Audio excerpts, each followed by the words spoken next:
Olá, boa tarde. Como estão vocês? Como está você, Daniele? Como está Olá, você, boa Carmen? tarde. Boa tarde, Adelaha, boa tarde. Estamos bem. E tudo bom com o senhor também? Olha, o Senhor está sempre bem, minha filha, Tá cuidando de certo, todos nós. tá certo.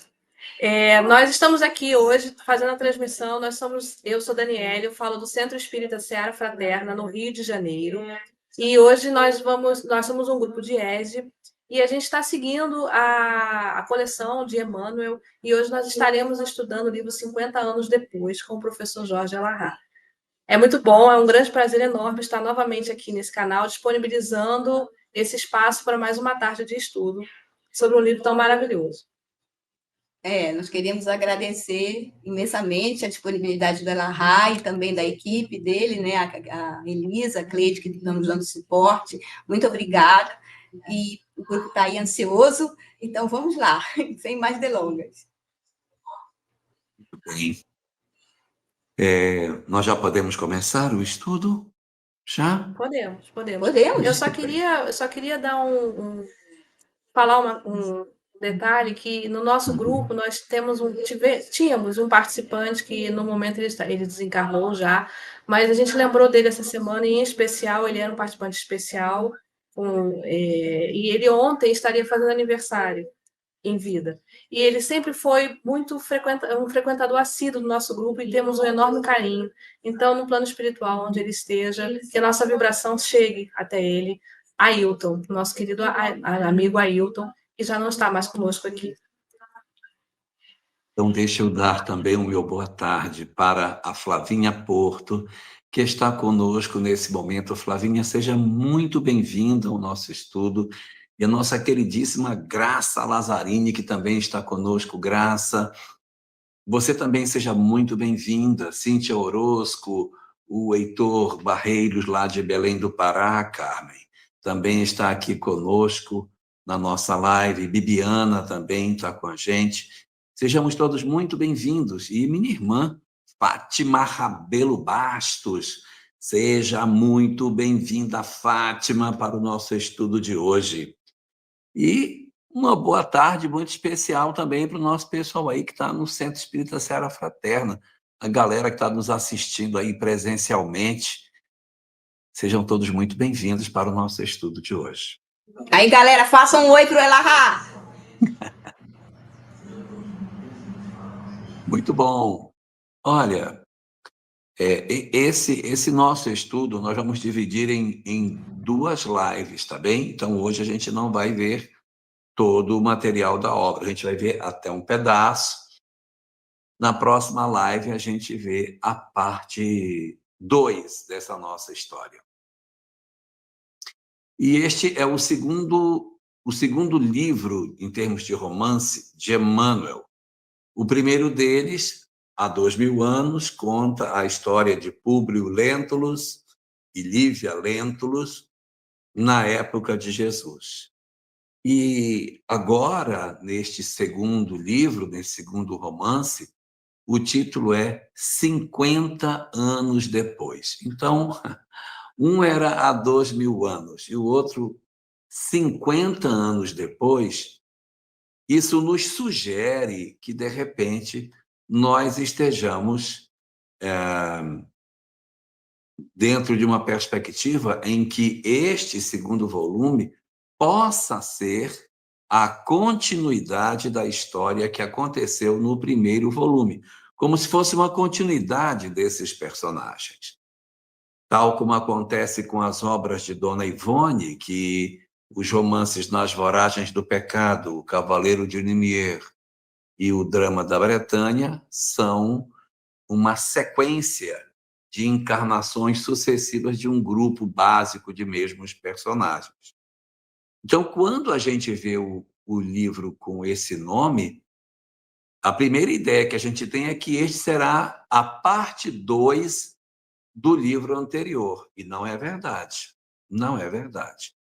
Este livro, 50 anos depois, ele não é uma continuação do Há 2000 anos. A proposta de Emmanuel, nesta obra, não é apresentar uma continuidade, embora existam dois personagens que estavam no livro há 2000 anos e que agora se reapresentam no livro 50 anos depois, que são Nestório, reencarnação do senador Públio Lentulus, e a figura do personagem pai da protagonista do livro, que a protagonista é Célia, e o pai dela, Elvídio Lúcius, é também um personagem que está presente no livro há 2000 anos. Ele é também um senador que aparece no livro anterior e que, num dos últimos capítulos, é preso junto com Públio Lentulus, que André de Gioras manda abrir o peito e tirar o coração dele. Chama-se Pompílio Crasso. Este personagem reaparece aqui nesta obra, ele vai ser Elvídio Lúcius, e o outro personagem que também aparece é Públio Lentulus, personagem que aqui vai apresentar-se como Nestório. Tirando esses dois personagens, nós não temos mais conexões com o livro há 2000 anos. Existe uma nota na introdução da obra muito interessante que faz alusão a um terceiro personagem chamado André de Gioras. André de Gioras seria o grande inimigo de Públio Lentulus no livro anterior. E neste atual volume, ele não aparece. Embora ele tenha sido um personagem muito importante na trama anterior, por conta do ódio que ele promove sobre a história de Públio Lentulus, ele não aparece nesta narrativa. Na introdução da obra é colocada a informação de que ele estaria, sim, reencarnado, que nosso amigo lá, André de Gioras, estaria reencarnado, mas em outros ambientes, não conectado com a história que a gente está vendo agora. Por quê? Segundo o que o próprio livro primeiro nos coloca, Emmanuel, ou seja, Públio Lentulus, perdoou sinceramente a figura de André de Gioras. Então, quando houve o perdão, houve uma desconexão entre essas personagens, e aí a gente vê o poder do perdão. Eles se desconectam espiritualmente, não voltam a se encontrar. Você vai ter a chance de ver Públio Lentulus reencarnado como Basílio no livro Ave Cristo, e depois como o padre Damiano no livro Renúncia, e a figura de André de Gioras não aparece em nenhum desses livros, o que mostra que realmente o perdão foi legítimo, então houve uma desconexão desses dois indivíduos. Então, isso é bem interessante na construção da lógica desse livro que a gente vai ter a chance de ver a partir de hoje. Ele é um livro, portanto, que não tem como objetivo ser a continuidade do Há 2000 anos, ele não é, mas ele é uma apresentação de um personagem que agora vai tomar foco, que é Célia Lúcius. Célia Lúcius, ela é um personagem que não existia, né, na história anterior, ela surge agora. Ela vai ser a filha de Elvídio Lúcius, e sua história é uma história muito forte, muito comovente, e a proposta desta obra não é ser a continuidade, ela tem um outro objetivo. Emmanuel diz que o objetivo desta obra que a gente vai ter a chance de ver hoje é nos fortalecer para os momentos de calúnia e para os nossos momentos de desengano.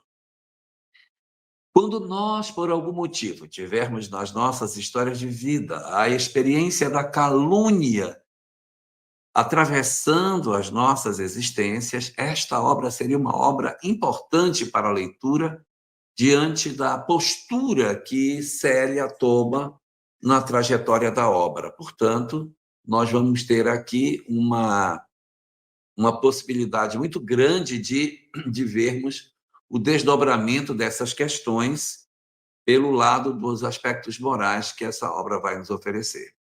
Ela está dividida em duas partes, cada parte dela tem 7 capítulos, e a gente vai observar o personagem Célia transitando em fundamentalmente 2 grandes ambientes. Se tudo der certo, hoje a gente vai ver Célia transitando no ambiente A, no primeiro ambiente. E na nossa próxima live, a gente vai ver a segunda parte, não do livro, mas a segunda parte da história, né? Porque a primeira parte da história atravessa até a segunda parte do livro. A gente vê a segunda parte da história, onde muita riqueza de conduta vai aparecer nesse outro momento. Então, esse é o nosso foco. O foco é essa personagem chamada Célia. Ela é um personagem que tem conexões com a história. Nós encontramos informações sobre este personagem na história do cristianismo. Ela passou para a história com o nome de Santa Marina. Existe uma santa na Igreja Católica com esse nome, e que a história de Santa Marina tem uma conexão muito forte com a história de Célia. Nem todos os pontos são coincidentes, não. Tem vários pontos da história de Emmanuel que são diferentes daqueles que foram apresentados na narrativa que a nossa humanidade consagrou para a história de Santa Marina. Mas ela é, na verdade, vinculada a essa história como um todo. Dito isto, nós podemos começar a nossa discussão para que a gente se aproxime da narrativa que nós iremos ter. O livro se chama 50 anos depois, porque ele vai começar, na verdade, 50 anos depois da desencarnação de Públio Lentulus, que, como nós vimos na obra número 1, desencarna em Pompeia, naquela erupção do Vesúvio. Então, ali a gente vai ter a chance de ver como é que se organizou o psiquismo de Públio Lentulus no final de sua existência, quando o senador orgulhoso já dava assim, legítimos sinais de transformação já no final da obra, pelo perdão que ele concede a André e pelo início das suas transformações, mostrando que, sim, o sofrimento que ele havia atravessado durante essa existência tinha, de fato, deixado algumas marcas na sua personalidade. A história, portanto, ela vai ter início no ano de 131. Esse ano de 131 é um ano muito interessante, porque é o ano em que nós já estamos sob o domínio do imperador Adriano. Adriano foi um imperador muito notável dentro da história do Império Romano, porque ele foi quem determinou a última das guerras contra o povo judeu.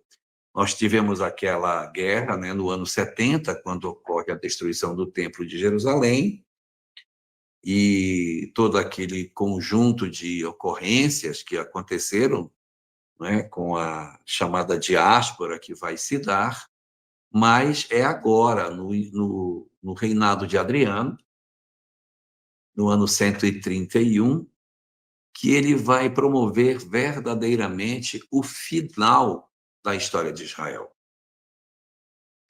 É aqui, neste ano de 131, que Adriano vai mudar o nome daquela terra. Ali já foi chamado de Canaã, já foi chamado de Israel, e Adriano, para apagar Israel da história, porque o povo de Israel teria se levantado contra o Império Romano, ele então decide mudar o nome do lugar para Palestina. É aí que vai mudar o nome. Até então, mesmo os judeus não vivendo lá, ali ainda era chamado de Judeia, de Israel, e isso tudo levava a uma crença de que os judeus viveriam ali. Como Adriano vai determinar a última das 3 grandes guerras contra o povo judeu, então ele muda o nome. Havia um povo que vivia na região de Gaza, chamados de palestinos, ou Palestina, ou Falestine, os filisteus. Então, filisteu, Palestine é o nome do povo que vivia na faixa de Gaza. Eles nunca foram proprietários da terra como um todo, mas eles eram proprietários daquela faixa de Gaza ali. Então, Adriano muda o nome do território e passa ali a chamar-se Palestina, que é como depois, para frente, os vários séculos que se seguiriam, iria ser designado o nome daquela região. Então, no ano de 131, reinado de Adriano, mudança de Israel como sendo Palestina, transformações muito grandes, guerras acontecidas para a expulsão dos judeus de sua própria terra, a condição de venda de muitos deles como escravos. Nós vamos ter, nessa janela de tempo, um processo que vai se arrastar por vários anos de guerras e culmina em 131 com a mudança do nome do território. Mas as histórias de guerra e de opressão ao povo judeu já vêm acontecendo de décadas anteriores. E aí, nessa janela, a história vai começar mostrando uma figura bastante singular, que é a figura de Nestório, que aparece na história como sendo um escravo hebreu. E aí é muito interessante. Esse escravo hebreu, chamado Nestório, é Públio Lentulus reencarnado. E aqui as conexões que aparecem dentro disso. Porque Públio Lentulus ele era um senador romano que viveu na Palestina e ele tinha uma certa rejeição pelos judeus. Achava que, na condição de romano, e isso era muito comum naquela época, ele era superior aos judeus. Então, ele vai renascer judeu. Durante sua vida, ele cometeu muitas injustiças e até levou um rapaz a ser tornado escravo por um incidente que nem justificaria isso. Então, agora ele é escravo. E ele fez isso e tornou escravo um rapaz, separando-o de seu pai. Nesta encarnação, ele é Nestório e ele tem um filho que também foi feito escravo. Quando a guerra começou, seu filho ainda era muito jovem, era uma criança, e a sua esposa desencarna, ele fica viúvo, e ele e seu filho são feitos escravos. O filho é levado para um lugar e ele é levado para outro, e não se encontram mais. Eles são agora, tomam caminhos diferentes, ambos escravos. Nestório para um lado e o filho de Nestório para o outro.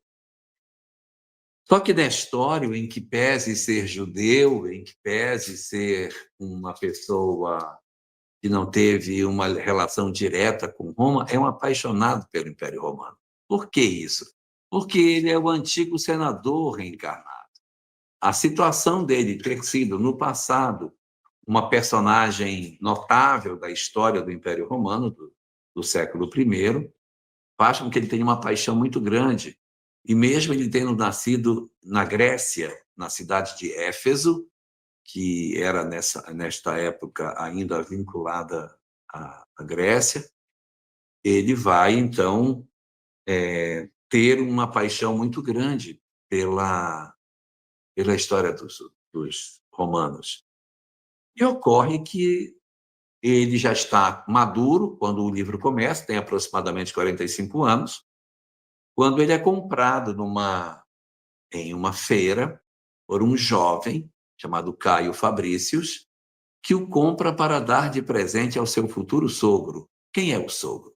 O sogro é exatamente Elvídio Lúcio, aquele que havia sido senador e amigo de Nestório no passado. Os dois senadores do ontem, Públio Lentulus e Pompílio Crasso, agora se reencontram. Elvídio Lúcio continua romano e Públio Lentulus agora é um escravo judeu que vai ser escravo na casa dele.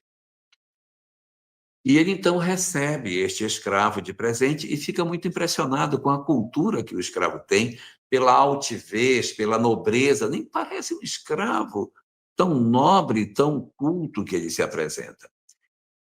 E Caio Fabrícios havia comprado esse escravo porque ele tinha uma cultura muito vasta e achava que ele poderia ser de muita serventia na educação das duas filhas que Euvídio Lúcio teria. Uma das filhas, a mais velha, chamada Euvídia, era noiva de Caio. Caio Fabrícios, noivo de Euvídia, compra para o sogro Nestório. E havia uma outra irmã de Euvídia, né? Uma outra filha de Euvídio Lúcio, mais jovem, de aproximadamente 18 anos, quando a história começa, chamada Célia.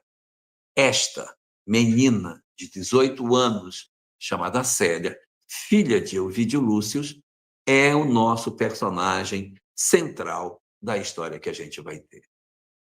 As duas meninas têm como mãe uma mulher muito nobre, chamada Alba Lucínia, que é uma pessoa incrível. Célia, indiscutivelmente, é muito maior do que Alba Lucínia, mas Alba Lucínia é uma alma já muito nobre, é um espírito já de uma evolução significativa. E quando Alba Lucínia entra no ambiente e percebe que aquele escravo, que seria o preceptor das meninas, era tão culto e havia sido transformado em escravo por uma circunstância de uma questão política que havia naquela época, então ela olha para o marido, faz um sinal com a cabeça e ela, então, tomando de uma peça na mão, ela manda que ele se abaixe e ela, então, o liberta. É um momento muito bonito na cena, na história, porque a Madonna, a dona da casa, demonstrando uma piedade muito grande, transforma o seu escravo num homem liberto. Nestório seria professor das meninas, mas não na condição de servo, não na condição de escravo. Ele seria um professor liberto que daria aula para elas. E realmente ele era um professor incrível. Ele não vai ficar morando na casa dos seus senhores, ele vai alugar uma casa muito simples, num bairro de periferia, aonde ele dá aula também para outras pessoas e para as meninas também. Então, ele tem um salário modesto, ensinando para as meninas na casa delas e também para outras pessoas lá no bairro aonde ele morava. E assim, a vida vai se seguir. E tudo teria sido maravilhoso se a história estivesse centrada apenas nesses aspectos que dizem respeito a Nestório, à educação de Célia, de Euvídia, e a relação dele com Alba Lucínia e com Euvídio Lúcio. Mas vai acontecer algumas coisas muito importantes na narrativa. Euvídio Lúcio, o pai de Alba Lucínia, o pai de Célia, quando jovem, teve um relacionamento muito tórrido com uma moça na sua juventude que era muito, muito da pá virada. Chamava-se Cláudia Sabina. Cláudia Sabina era uma mulher impulsiva, interessada nos jogos da vida, muito sedutora, muito materialista, ligada aos prazeres materiais, cheios de muitos desequilíbrios no campo da sexualidade. E ela teve um relacionamento com ele quando jovem. Mas esse relacionamento acabou não dando certo. O vídeo acabou não se agradando muito de continuar esse tipo de relacionamento e o relacionamento acabou. O relacionamento terminou. E ela não gostou nada do relacionamento ter terminado. Ela ficou muito incomodada, porque ela queria ele, ela era apaixonadíssima pelo Euvídio Lúcio. Isso ele solteiro, jovem e tal, né? E daí que, pouco tempo depois que ela havia tido esse relacionamento com Euvídio Lúcio e que já havia terminado, ele, então, procura fazer ela procura perturbar a vida dele. Porque, pouco tempo depois, ele já começa a se relacionar com Alba Lucínia. E ela não quer que eles se casem, porque o relacionamento de Elvídio com Alba Lucinha desagrada Cláudia Sabina. E ela procura desarticular a relação entre eles. Nesse período em que ela está longe de Elvídio e ele já está se envolvendo afetivamente com Alba Lucinha, ela se relaciona com outro homem. E deste relacionamento ela tem um filho. Aí o que ela faz? Pega essa criança, bota na porta do Elvídio, do pai do Elvídio Lúcius, que era o Quinéio Lúcius, para acusar Elvídio como se ele fosse o pai da criança. E Quinéio Lúcius, um homem muito sábio, muito prudente, ele resolve, então, acolher a criança, mas ele não vai criá-la. Ele leva a criança para o pai de Alba Lucínia, chamado Fabrícios, Caio Fabrícios. Não, Caio Fabrícios é o genro. É o... Oh, meu Deus. Ele leva para o pai de Alba Lucinha e ele vai, então, criar esta criança com o nome de Solano. Ele não sabe quem é a mãe dele, não sabe nada, e o pai de Alba Lucinha vai criar esta criança como seu filho, né? E isso o nome dele é Fábio Cornélio, ok? Então, ele leva para a casa do pai da Alba Lucinha, Fábio Cornélio. E ele pega a criança e cuida, cria como filho. Filho adotivo, mas filho. Muito bem. Foi uma investida que Cláudia Sabina fez para tentar separar. Não deu certo, sabe? Não deu certo. E ela está muito incomodada com o fato de que eles continuam casados e ela gostaria de separá-los. O tempo passou. Poxa, a filha mais nova está com 18, então já se passou muito tempo. Eu não consigo ler nada do que escreve. Ai, deixa eu ver se eu consigo ler. Opa, boa tarde. Ah, sim, opa, tudo bom, Margarete? Como é que estão as coisas por aí, por Campinas? Muito bom, seja bem-vinda. Aí o Arlan pergunta, naquela época era comum o pai prover os estudos para suas filhas mulheres ou era uma excepcionalidade daquela família? Não era tão excepcional, mas também não é nossa, só ele fez isso. Não, era assim, não era tão excepcional, mas não era uma condição normal, não é? Naquele período, mesmo os homens, muitos eram analfabetos. Havia muitos homens que não tinham acesso. No período do primeiro século da era cristã, acredita-se que aproximadamente 10% das pessoas é que sabiam ler. É claro que entre os pobres o índice era altíssimo.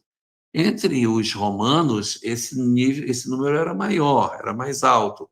Mas nem todas as mulheres obrigatoriamente tinham esse tipo de acesso. Não era tão excepcional, mas também não era tão comum. Era notável, né? Uma coisa notável, mas não que se dissesse que, nossa, isso era demais.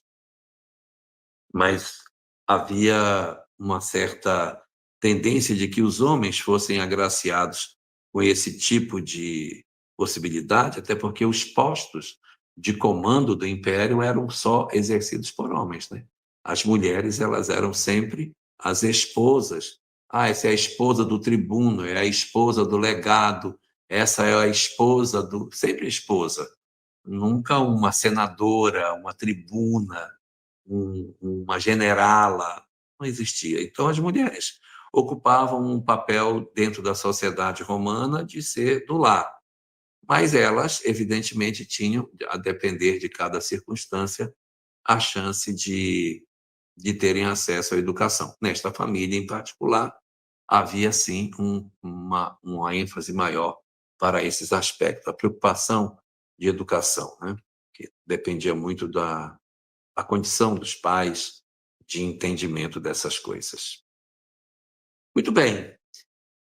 Então, Alba Lucínia tentou separar o casal e não conseguiu. Só que agora nós estamos numa outra fase da história.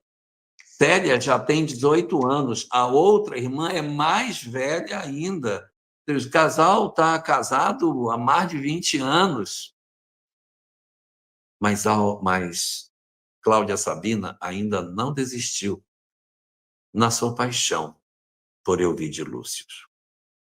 E é aquela coisa, ela tem aquelas paixões tórridas, e como ele dizia não para ela, ela ficava louca. Aí que dava mais vontade dela conseguir destruir o casamento deles para mostrar que ela era, sim, capaz de seduzir um homem e levá-lo quando ela assim quisesse.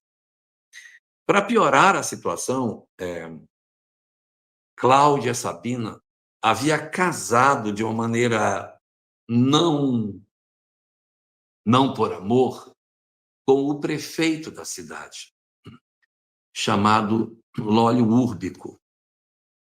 Este Úrbico, ele era um homem que havia sido um joguete na mão do poder. E o casamento dele com Cláudia Sabina havia se dado exatamente pelos interesses do Estado. E ele não tinha grandes paixões por ela, ele não a amava, mas ele tinha uma ardente paixão intensa por quem? Pela mãe de Célia, por Alba Lucínia. Então, para quem se perdeu na história, porque é muito nome de personagem, eu tenho um casal aqui de um lado, formado por Elvídio Lúcio e Alba Lucínia, casados e que se amam, deste lado. E tenho do outro lado um casal que não se ama, formado pelo Úrbico e por Cláudia Sabina. Então, este casal, que é desunido, está querendo se vincular ao casal unido. Úrbico apaixonado por Alba Lucínia e Cláudia Sabina apaixonada pela figura de Elvídio Lúcio. E aí começa um jogo que vai acontecer em duas frentes.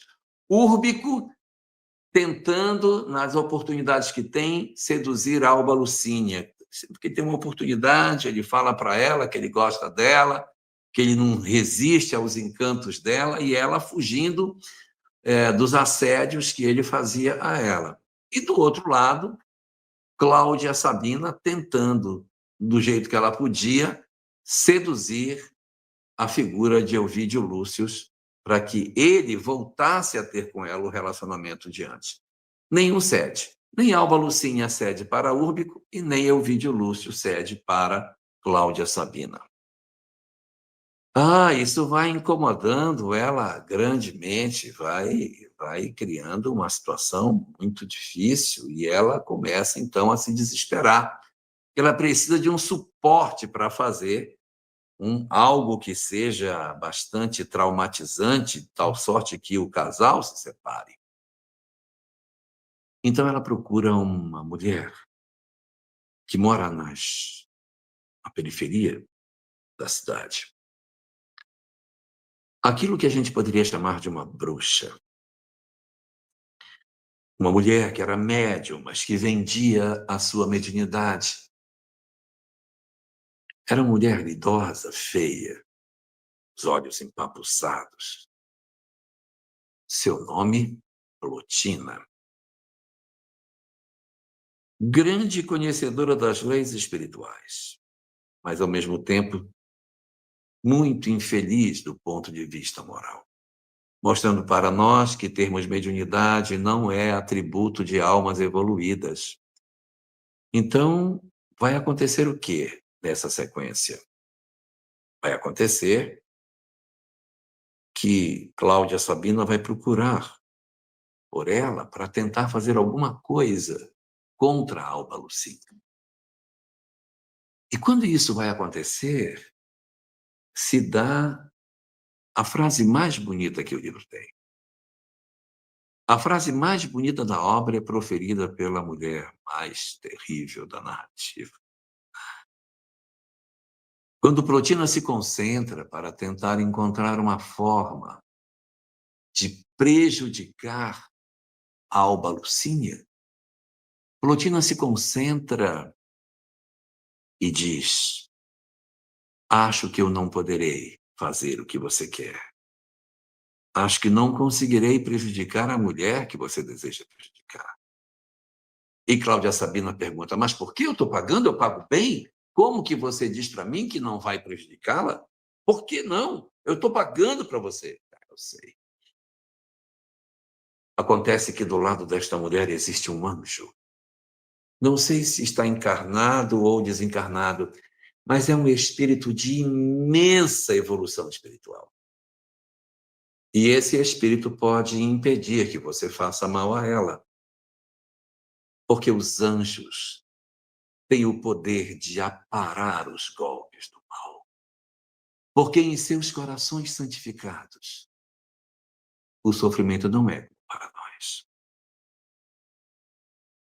Ela estava falando de Célia, que Célia, com seu amor, com sua grandeza espiritual, seria capaz de qualquer sacrifício para salvar aqueles a quem ela amava. Mas Alba Lucínia nem está sabendo do que está acontecendo, nem imagina o que está sendo tramado contra ela. Desde o começo da chegada do casal na cidade onde eles se encontram, Cláudia Sabina já havia plantado as primeiras sementes para abrir o canal para a discórdia. Logo que o casal chegou a viver na cidade, de volta de Esmirna, chegou para Roma, nossa!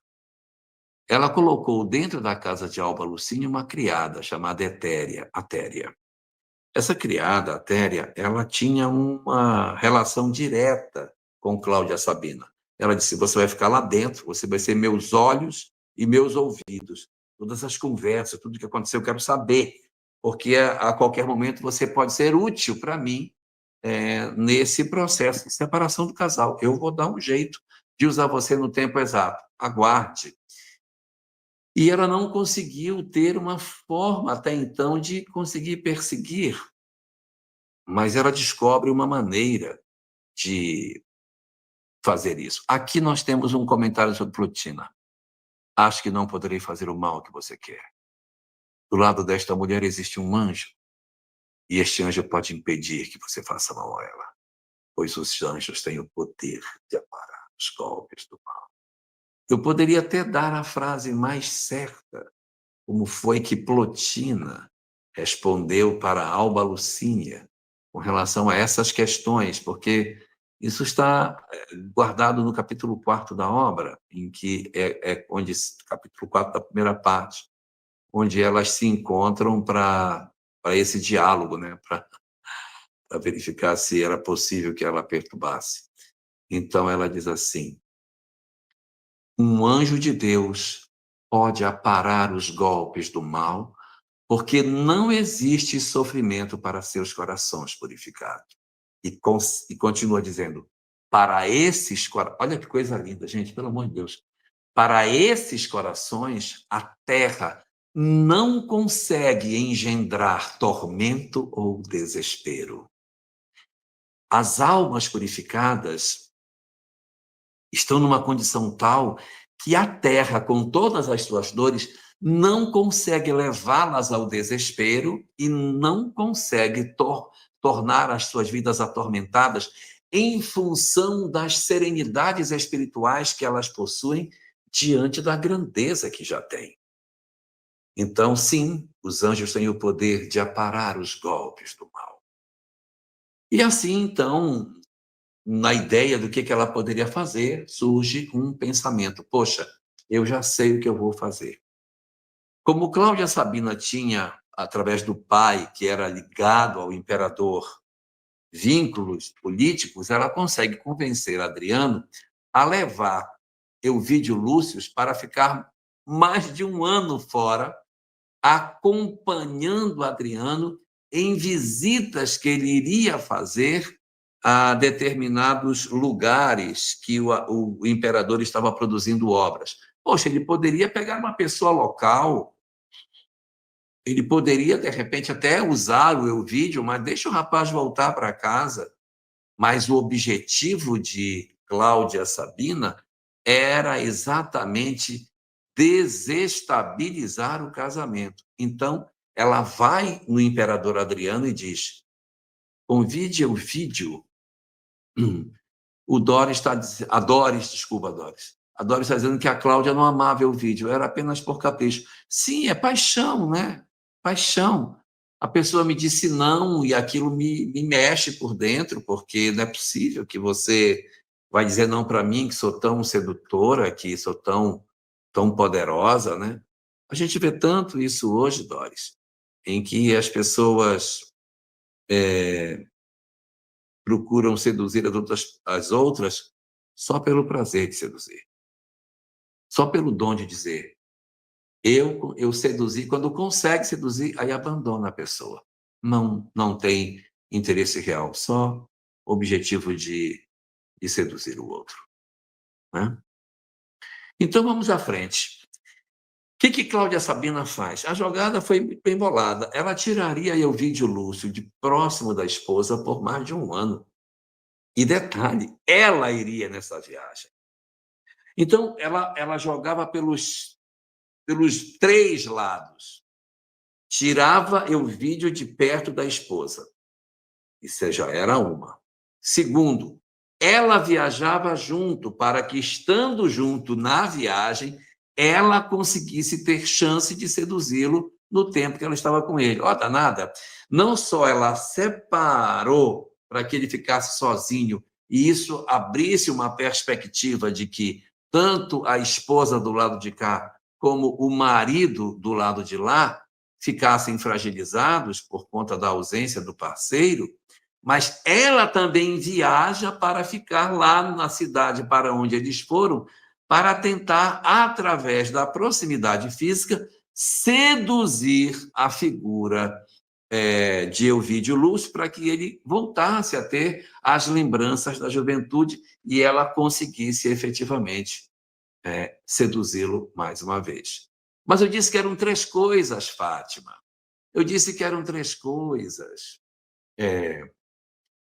Uma era tirar o marido perto da esposa e a esposa de perto do marido. Beleza. A segunda era ela ir para perto do marido. E havia uma terceira.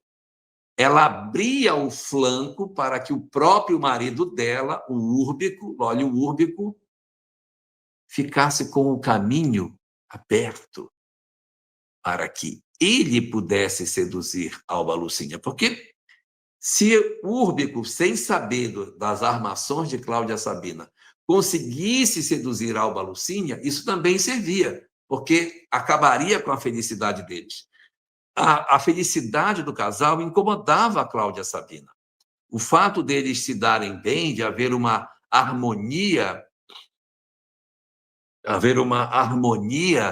entre o casal, incomodava a Cláudia Sabina, como a gente sabe que muitas vezes pessoas se incomodam pela felicidade entre os outros. Esse casal me dá até uma gastura de tão harmonioso que ele é. Então, às vezes, o processo de inveja também pode mover essas questões. E aí, aqui a Irani diz que ela não aceitou que ele não... Exato, ela não aceitou que ele não a quisesse. Conheço casos assim. Pois é, isso existe. E tem mais, Irani. Eles já tinham tido um relacionamento e depois o relacionamento acabou. Aí é pior, porque ela ficou com orgulho ferido, né? Poxa, ele me descartou, ele não me quis mais. Não, ele tem que me querer. E aí ela vai trabalhar com as armas que ela tem para tentar buscar esse antigo romance, não vou dizer amor, mas esse romance do passado de volta. E aí, qual é a consequência de tudo isso? Ela consegue. Elvídio não quer ir. Disse, não, mas eu não posso ir, eu vou ficar 1 ano fora. Como é que você vai ficar aqui? Aí ele fala com a esposa, como é que eu vou deixar você sozinha 1 ano. Eu não sei nem quando que eu vou voltar. Não, eu vou dizer que não. Eu vou dizer para o imperador que eu não posso ir. E a esposa diz para ele, não faça isso. Você disser que você não você vai se indispor com o imperador. E você sabe como o imperador é. É melhor você ceder. Depois você volta, a nossa vida retoma. Não se preocupe com isso. Vá, faça. Ela falou no sentido mais puro possível, de tentar que o marido não se indispusesse com o imperador, que as coisas corressem bem, que tudo se resolvesse e eles retomariam a vida deles em paz. A ideia dela foi essa. Mas ele vai guardar esta frase dela, né? Que dá a entender, parece, que ela nem está fazendo questão que ele fique, né? Num coração desconfiado, isso pode acontecer. Mas ela diz para ele, não, não diga não, Elvídio, vá. Quando você voltar, a gente retoma a nossa vida. Eu aguardarei por você. Ele vai. E Cláudia Sabina vai. E nesse tempo que ela está lá, ela vai assediar Elvídio como ela pode para que ele caia. E ele, de todas as formas, tenta fugir das seduções que ela tenta impor sobre ele. E em Roma, Úrbico encontra o caminho aberto, porque a esposa havia viajado, o marido de Alba havia viajado, estava aberto o caminho para ele. Então, ele começa um fenômeno de sedução danado em cima dela. Ele vai seduzi-la de todas as formas, ele vai insistir para que ela cedesse aos caprichos dele, só que diferente do caso de Elvídio com a Cláudia Sabina, nunca houve nada entre os dois. Alba Lucínia nunca teve nenhum tipo de relacionamento com o Lólio Úrbico. E ele insistindo, porque ela é muito bonita e tudo mais. E detalhe, Célia, a filha, começa a ver muitas visitas do prefeito na direção da casa dela. Aquilo começa a chamar a atenção de Célia. O que esse cara tanto quer aqui? Depois que meu pai viajou, esse cara vive aqui, ele vive aqui o tempo todo, sabe? Não dá paz à minha mãe. Ele está o tempo todo aqui. E entre essas idas e vindas dele, Célia consegue ouvir alguns trechos de conversa. E nos trechos de conversa que ela ouve é ele se declarando desesperadamente para ela. Eu não suporto mais ver você, eu não aguento mais, eu não suporto mais. Só que os trechos que ela ouve não deixam assim com que ela perceba se a mãe tem ou não tem envolvimento, porque ela ouve as falas dele dizendo que ele deseja ela, que ela não pode escapar, que ele não consegue mais resistir à beleza dela e tudo mais. E ela começa a ouvir isso. E abre na cabeça de Célia a perspectiva de que a mãe estaria cedendo para o prefeito. Ela admite essa possibilidade.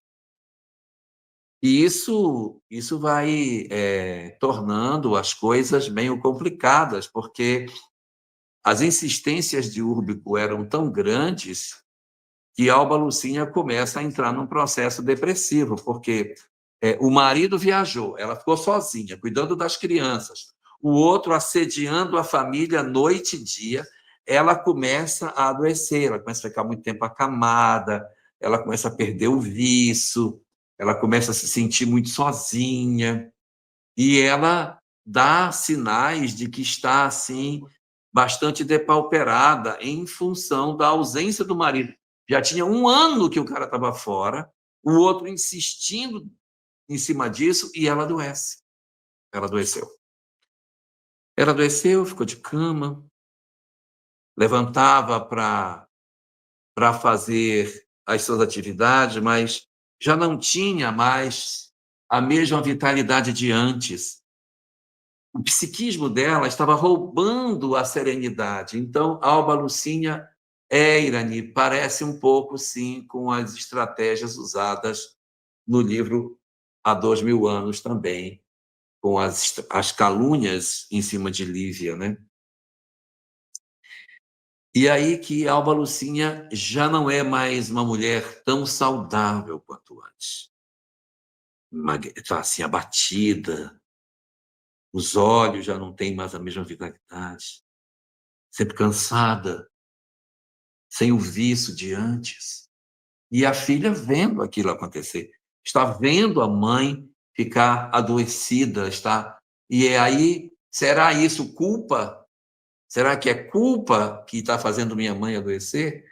Por que minha mãe está assim, tão abatida, tão adoentada? O que está acontecendo? Há uma oportunidade, inclusive, em que Célia surpreende a Téria, que é a serva, também ouvindo a conversa. Ela diz, o que você está ouvindo a conversa da minha mãe com ele? O que está acontecendo? Então, você vê aí, Anselmo Duarte, uma dinâmica da construção de um espaço aonde as pessoas estariam articulando o mal. Vejam como as ações de Plotina, elas são muito interessantes, porque ela assoda o caráter de Úrbico para que Úrbico assedie Alba Lucínia. Ela também utiliza da sua capacidade mediúnica para que entidades perturbadoras perturbem Euvídio Lúcio, a fim de que ele também não resista às estratégias de sedução de Cláudia Sabina. Mas mesmo com as perturbações espirituais que ela tenta fazer, na prática o fenômeno não acontece, mas as pessoas estão adoecendo. Elas estão ficando numa situação difícil. Elas estão ficando numa situação bem complicada, bem urdida, está muito sufocante a situação da família. E depois, quando Cláudia Sabina tem a notícia de que Euvídio Lúcio vai voltar, aí o que é que ela faz? Ela vem na frente e procura por Atéria. E diz, nós precisamos ter uma forma de separar esse casal, nada deu certo, não é possível. Eu levei o cara 1 ano para lá, não deu certo. Eu deixei meu marido aqui, também não deu. Nada deu certo. A única coisa que eu consegui foi acabar fisicamente com Alba Lucinha. Mas eu quero destruir o casamento, eu quero ele para mim de volta. E é quando Plotina, junto com Alba Lucinha, planejam uma forma de separar o casal. Meu Deus, que plano sórdido! A ideia seria a seguinte: a Téria plantaria no leito da mãe de Alba Lucinha uma criança recém-nascida. Na noite que Euvídio Lúcio chegasse, a Téria colocaria a criança do ladinho da mãe, para que a criança, então, pudesse dizer que Alba era infiel. Ele passou 1 ano inteiro fora, não custava nada ela ter tido um relacionamento com alguém e deste relacionamento tivesse surgido uma criança. E é exatamente o que vai acontecer. Quando Euvídio Lúcio está para chegar, Plotina consegue uma criança nas periferias da cidade e passa essa criança para Cláudia Sabina, que coloca nas mãos de Atéria para que ela plante a criança no leito de Alba Lucínia. Quando o marido chegar, ele vai encontrar um bebê recém-nascido na cama de sua esposa. Que conversa é essa? O que é isso? Como que isso vai se justificar? Como é que você explica um negócio desse? E aí, quando ela está plantando essa criança, ela vem, espera que a Alba Lucinha descanse, ela está dormindo, ela vai bem devagarinho, coloca e ninguém vê. Ninguém vê. Ela coloca a criança e ela vai saindo de fininho quando, de repente, o marido entra. Quando ele entra, que ele vê a criança no leito da mulher, ele fica louco. Fica louco. Você me traiu. Aí ele faz as contas, né? O Úrbico andava cercando a casa, que ele já tinha visto ele algumas vezes conversando com ela. Passei um ano fora, o filho é dele. Você teve um filho. Pronto, aí, gente, vira uma confusão tão grande. Ele não dá tempo nem da mulher dizer, eu não sei o que é esta criança. Difícil de aceitar, né? Mas ele não dá tempo para ela dizer nada. E desesperado por conta da situação que está acontecendo, ele toma uma decisão: matar a Alba Lucínia. Se ele matasse a Alba Lucínia, iria ficar bom para a Cláudia Sabina, porque ela queria era tirar a Alba Lucínia da jogada. Ele ficaria viúvo, e aí, então, ele casaria com Cláudia Sabina. Seria ótimo. Então, funcionaria. E era exatamente a cena que elas queriam, que se criasse, que acontecesse, e a Téria está olhando assim, espreitando o que vai acontecer. O casal começa a brigar, é aquela confusão, tumulto, e o pai de Célia tira um punhal para matar a esposa. Quando ele tira o punhal para matar a esposa, Célia aparece. Os anjos têm o poder de aparar os golpes do mal. Célia aparece na cena, pega a criança e diz: o filho é meu. E agora? O filho é meu. Aí, eu vi de um Lúcio que ia matar a mulher, olha para frente, o filho é seu. Quer dizer, então, que você teve uma criança na minha ausência, desonrando a minha família? Então, ele tira o punhal para matar a própria filha. Quando ele vai matar a própria filha, o pai dele, chamado Quinéios Lúcius, que já estava desencarnado, o envolve para que ele não mate a própria filha. Alba Lucínia fica tão chocada que ela não consegue nem dizer, não é dela, porque se era dela, como assim? Como é que ela ia poder imaginar que alguém tinha colocado aquela criança? De repente, Célia estava falando o que era verdade. Sei lá, de repente ela tinha tido essa criança, eu não sei. Alba Lucínia estava em choque diante do acontecido, cansada, exausta, doente, sozinha, depressiva, com todas as dificuldades que ela estava tendo. Diante ela não consegue reagir. A coisa acontece de maneira tão rápida que a Alba Lucínia não sabe o que dizer. E aí, Célia agarra a criança e diz: o filho é meu.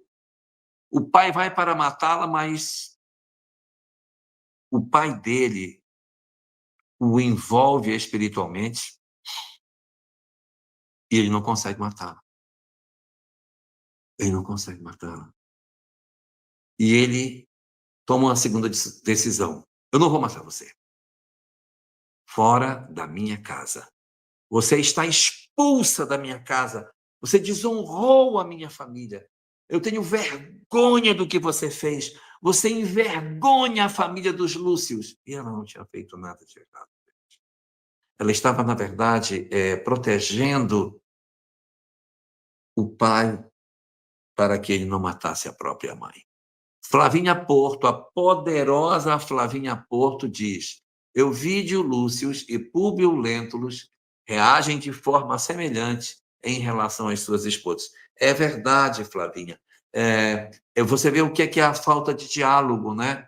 Não aceitar as coisas, não ter diálogo, não poder dizer, peraí, calma, senta aqui, vamos conversar. O que está acontecendo? Não, o orgulho está acima de qualquer coisa. Eu lembraria até uma frase do livro Há 2000 anos, quando o senador diz para a esposa dele assim: você estava conversando com a escrava como se ela fosse sua igual, você é uma romana. Você não pode conversar com Ana como se ela fosse igual a você. Ela é uma serva. A maior virtude dos romanos é o orgulho. Você está querendo perder a nossa maior virtude. Olha lá. Olha o que era a virtude. Virtude era o orgulho. Virtude era o orgulho. E aí, então, o tiro sai pela culatra. Célia pega a criança e se dirige para a porta. A Téria estava assistindo todo o desenrolar da cena.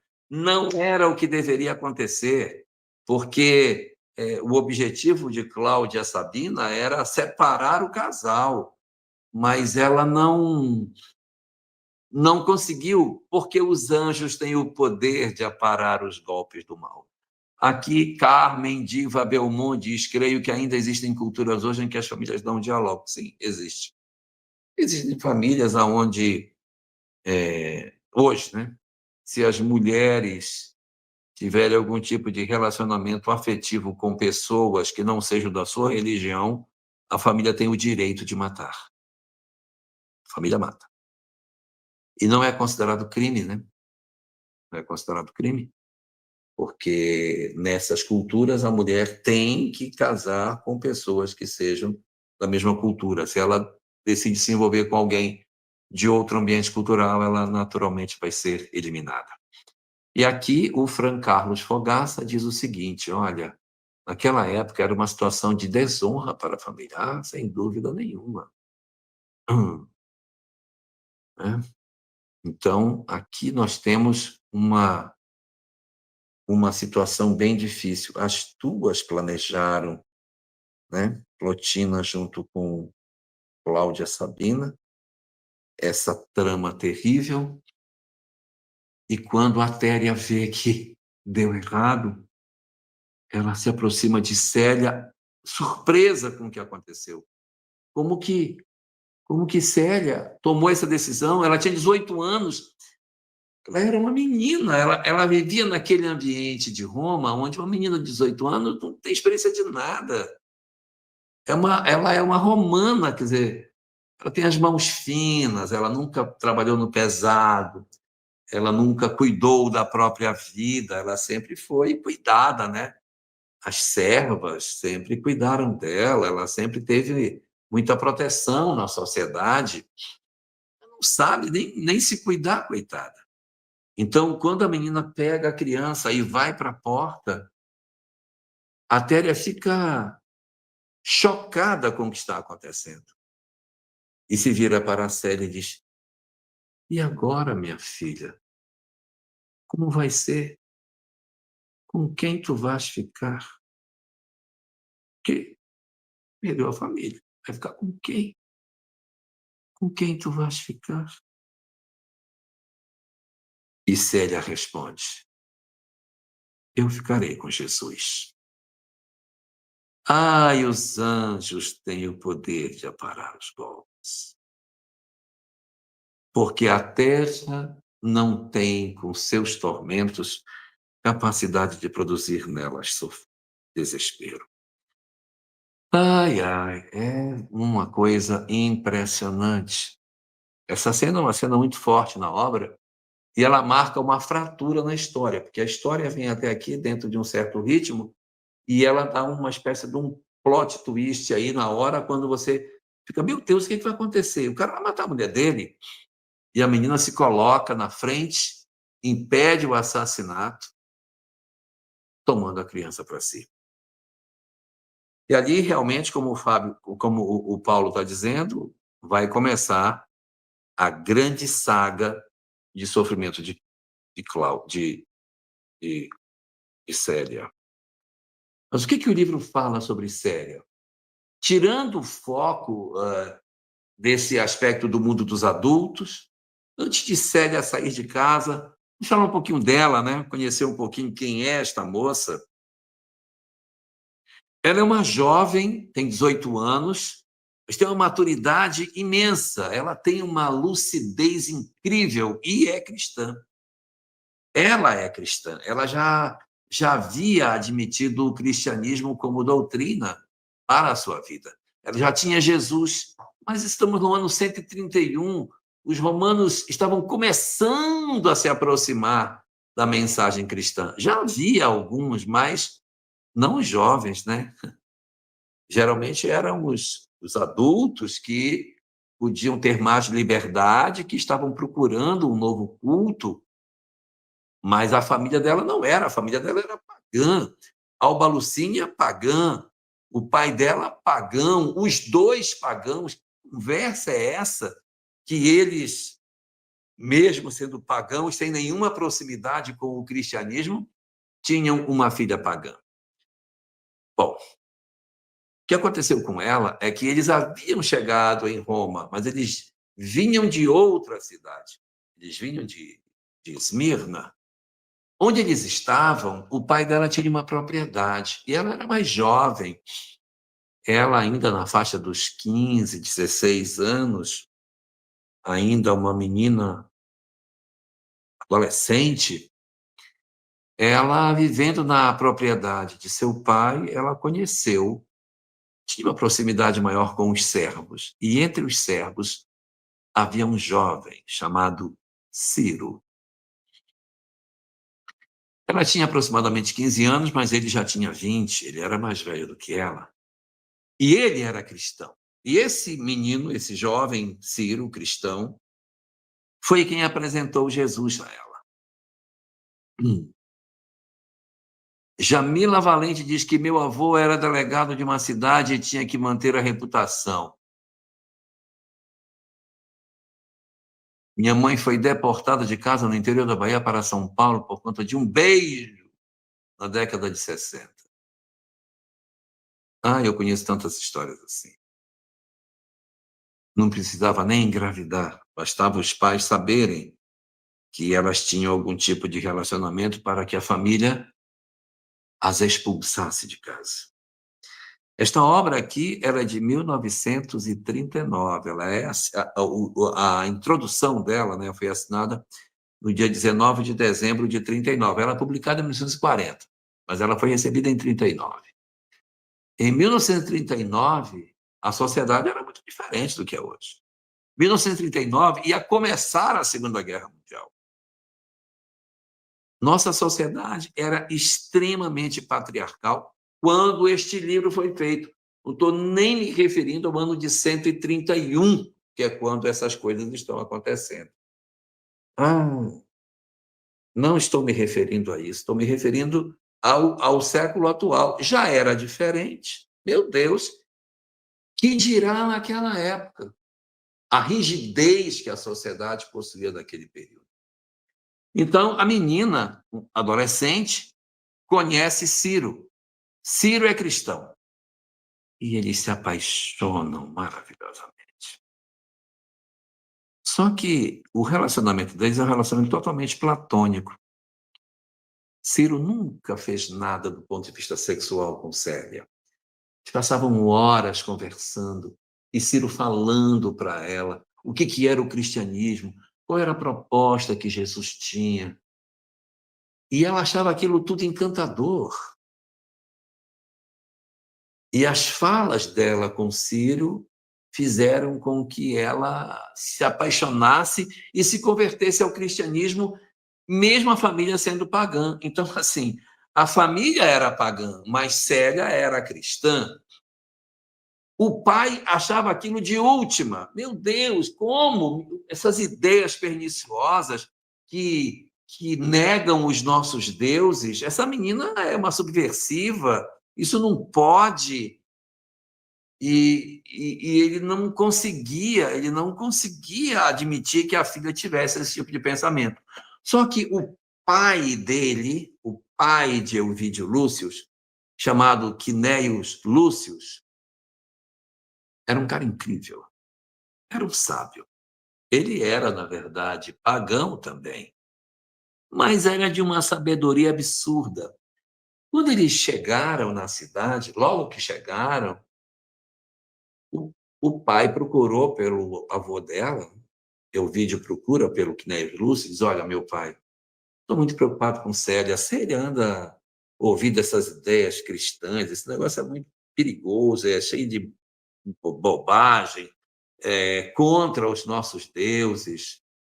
Aí Quinéius disse: isso é coisa de jovem, ela tem que conversar com ela. Eu não tenho paciência de conversar com ela. Não tenho paciência para conversar. Então faz o seguinte, manda ela vir aqui comigo que eu converso com ela. Eu sempre me dei muito bem com Célia, manda ela vir aqui, passar um tempo aqui em casa, que eu vou conversar com ela e eu vou tentar entender isso e demovê-la dessa ideia cristã. A menina vai passar um tempo com o avô. Nesses dias que ela está lá, o avô, muito habilidosamente, leva a conversa até o ponto em que chega na questão cristã e ela vai contar o que aconteceu. Ela conta que ela conheceu Ciro, que nunca aconteceu nada, que havia um servo chamado Pausânias que mentiu para o pai dela, dizendo que o rapaz havia sido molestador dela, e então o pai não quis nem ouvi-la, nem ouvi-lo, colocou Ciro no tronco, espancou o rapaz, faltou matar o garoto, e o expulsou para longe da cidade, porque ela não queria que ele jamais visse ela. E ele foi defenestrado da fazenda. Depois de espancar muito, deixá-lo bem ferido, ele mandou o garoto para fora, o jovem, né? E ele foi embora da cidade. E o avô dela diz assim, sim, mas o que tem de tão especial nesse cristianismo para você ficar tão apaixonado? E aí, eles passam uma noite conversando sobre o cristianismo. E o surpreendente acontece. Ao invés do avô convencer a neta de que o cristianismo estava errado, acontece o contrário. O avô acaba sendo convencido pela neta. E Flavinha Porto, mais uma vez com as suas espetaculares contribuições, diz: os anjos também têm o poder de transcender as questões sexuais e se nutrem através do amor. Sim, eles conseguem sublimar o amor com mais facilidade. E isso faz com que as suas histórias afetivas tenham muito mais a presença do amor legítimo, do amor ágape, não é? Aquele amor que nutre as almas, do que o amor outro, que é o amor eros, da relação entre duas pessoas no sentido da busca da complementação sexual em si. E aí, a neta convence o avô de que o cristianismo era a mensagem correta. O avô passou a noite em claro depois. Ela conversa com ele e depois ela diz, olha, eu vou dormir. E o avô não dorme, o avô fica a noite inteira acordado. Quando a filha dele chega, Márcia, filha dele, ele está ainda olhando o sol nascer, refletindo nas verdades espirituais que a neta deixou para ele. Porém, incrível que pareça, aconteceu o contrário. A neta converteu o tio para que ele se tornasse, não vou dizer um cristão, mas que ele admitisse as ideias cristãs como razoáveis. É um momento muito bonito na obra, porque tem um momento em que o pai diz assim, por que você não conversa com seu pai? Que você não consigo conversar com ele. Para que você consiga conversar com uma pessoa, ela tem que estar na mesma faixa que você. E meu pai não é uma criança para conversar. Com o senhor eu consigo, mas com ele não dá. Então o pai tinha pouca flexibilidade de entendimento. Esse avô dela faz uma reflexão muito profunda na sua vida, mas ele já estava assim, igual a mim, assim, bem velhinho já. Então ele acaba se tornando uma pessoa que filosoficamente admite o cristianismo, não se torna cristão, né? Não é um cristão declarado, mas é alguém que agasalha dentro de si a compreensão de que, sim, o cristianismo, o cristianismo está certo. E aí, dentro dessa perspectiva, o avô vai viver mais um pouco de tempo, mas ele adoece e vai desencarnar. Quando ocorre o incidente de Ovídio Lúcio querer matar a filha, o avô já teria desencarnado. E é ele que envolve o filho. E Ovídio diz, não faça isso, não mate sua filha. E ele, então, toma a decisão de permitir com que a menina sobrevivesse. Esse avô de Célia, Quinéios Lúcius, nós espíritas conhecemos de maneira mais efetiva. Ele não é só Quinéios Lúcius, ele é também Néio Lúcio, o autor de uma obra por Chico Xavier chamada Alvorada Cristã. Pode procurar, depois vocês procurem. Néio Lúcio, ele pegou o nome Quinéios Lúcius e deu uma aportuguesada no nome, e ele se apresenta depois como Néio Lúcio. Eu, quando era menino pequeno, que via esse nome Néio Lúcio, eu pensava que era um espírito de um garoto, Néio Lúcius. Deve ser algum garoto adolescente que escreve pelo Chico. Esse livro é um livro muito bom para a juventude, para a pré-juventude. Tem historinhas boas, mais curtinhas. Então, eu dizia, eu acho que esse cara aí é um jovem. E depois eu vinha saber que não, que ele, na verdade, desencarnou assim, quase que nem eu, não é? E ele, então, volta para o mundo espiritual idoso, mas ele fica vinculado ao neto. E quando ocorre aquele incidente, é ele que protege. Nessa hora, na história, a gente vai mudar a página para tentar entender o que teria acontecido com a figura de Nestório, com a figura de Ciro, como que aconteceu com esses personagens. Então, o que aconteceu foi o seguinte: nós vamos ter um momento da história em que os personagens centrais eles são convidados a ir a uma solenidade cristã. Alba Lucínia está interessada em querer saber alguma coisa sobre o cristianismo. Ela tem uma amiga dela que sugere que ela vá para conhecer, chama-se Túlia, a amiga dela, e aí Túlia convida Alba Lucínia, ela vai junto com Célia para verem uma cerimônia lá nas catacumbas, e duas coisas surpreendentes vão acontecer nessa hora que elas vão à catacumba. Surpresa número 1. Quem é o pregador da noite? O pregador da noite é Nestório.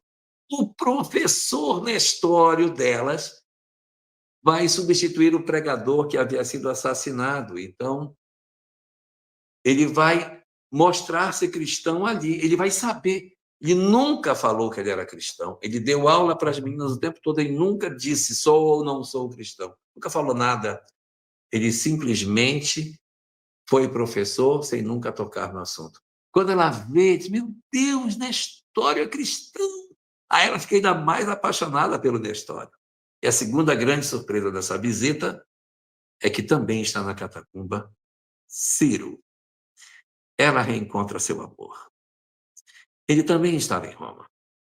E também estava nas catacumbas nessa noite.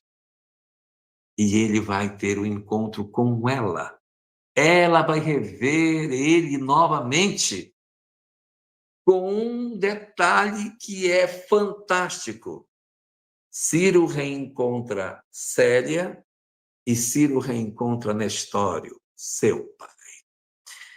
Sim, o filho de Nestório, que quando ele teve a sua viuvez, foi vendido para um lado, ele para o outro, é o mesmo Ciro.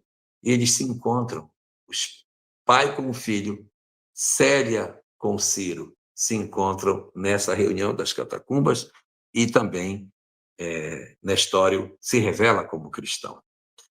Mas quando Cláudia Sabina fica sabendo que está acontecendo uma reunião, ela manda soldados para prender os cristãos. E acaba acontecendo que Célia e sua mãe não são presas, mas Nestório e Ciro são. Eles são presos e são levados para o martírio, ficam presos. E quando eles estão presos, Nestório intercede, pede para que o menino seja liberto. Ele diz, se quiserem me matar, pode matar, mas eu queria que libertasse meu filho. Eu quero interceder pelo meu filho. Por favor, libertem meu filho, libertem meu filho. Eu fico. Querem matar alguém? Pode me matar. Mas ele é jovem, deixa ele seguir a vida dele. E aí a gente vai lá no livro há 2000 anos. O senador, quando romano, ele recebeu um pedido de um pai hebreu para que libertasse seu filho que estava preso. No livro há 2000 anos, Públio Lentulus pede que se liberte, André de Giora pede que Públio Lentulus liberte o filho dele. E ele, como romano, não liberta o filho hebreu daquele que pede. A situação se inverte. Agora ele é o judeu e está pedindo para um romano que liberte o filho dele. Aí também não é atendido. Os dois continuam presos e são levados para o martírio. Mas o martírio deles não é feito com feras que devorassem, nem são tocados fogo, nem são jogados no azeite fervente. Eles são amarrados no porte do martírio e são flechados. Morrem por flechadas, amarrados nos postes. Nesta cerimônia, inclusive, Euvídio e Alba Lucínia estão presentes. E o curioso é que, quando acontece a morte de Nestório, um anjo divino aparece,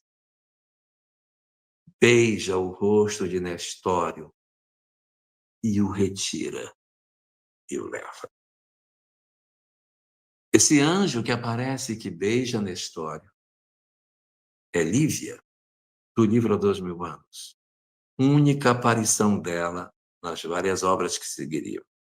Ela não vai mais aparecer no livro, nem no livro Ave Cristo e nem no livro Renúncia. Não há a presença de Lívia mais. Não há. Mas o livro, 2000 anos, o livro 50 anos depois, traz uma fala em que diz que os espíritos que se amam, as almas, está no capítulo 4 da segunda parte, as almas gêmeas preferem se aguardar para chegarem juntas nas regiões sublimes. Então, quando você tem almas gêmeas e uma ficou para trás, agrada a que está mais à frente trabalhar para puxar a que está atrás para que elas entrem juntas nas regiões sublimes. Lívia não vai aparecer mais nos livros subsequentes, mas ela não deixa de estar vinculada a Emmanuel. Ele continua vinculado a ela e ela continua trabalhando pela ascensão dele, e ele faz um trabalho magnífico de ascensão, né? O trabalho dele como Emmanuel através de Chico é maravilhoso. Mas Lívia está à sua frente. E aí a gente vai ver o término da encarnação, tanto de Nestório como de Ciro. Quinéios Lúcius ainda tenta interceder para que eles sejam libertos, não consegue. A menina sabe que Ciro vai desencarnar.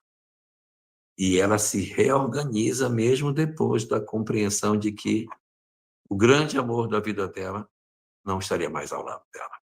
Então ela está bem sozinha, não é? Porque Nestório, que poderia ser uma espécie de figura paterna, não está para dar apoio, ela poderia ir para a casa dele. Ciro, que sua alma gêmea também não está, que poderia ser um apoio para ela. Também Quinéios Lúcius não está mais, não dá para ela ir para a casa do avô, tem como ela chegar lá, até porque ela está desonrada, ela nem poderia procurar pelo avô se ela é fruto da desonra, ela tinha que esquecer a família dela, ela tinha que, na verdade, se submeter às condições que a própria existência apresentava para ela nesse momento. E aí, como bem disse o nosso querido Paulo Witter, nós vamos ter ali a mudança da história. O mais lógico é que esse fenômeno fosse o último capítulo da primeira parte, né? Para a gente começar a segunda parte com uma nova história, mas não é. Isso vai acontecer no capítulo 2 da segunda parte da obra. Toda a primeira parte é a saga de trama de Cláudia, Sabina, Plotina, Atéria, tentando, Lólio Úrbico tentando, ou seja, aquela jogada para tentar destruir a felicidade do casal, nada é conseguido. Passa para a segunda parte, a trama vai se desenvolvendo na segunda parte, nada. Quando é no segundo capítulo da segunda parte, é quando o bebê é plantado e Célia tem que sair de casa. Ela é expulsa com a criança no colo e quando ela sai na porta, ela diz, meu Deus, o que eu vou fazer? Eu não tenho nem leite para dar para essa criança. Era um bebê nascido. Nem leite eu tenho para dar. Eu não tenho dinheiro, eu não tenho nada, eu tenho só a roupa do corpo. Ela tinha, na verdade, a roupa.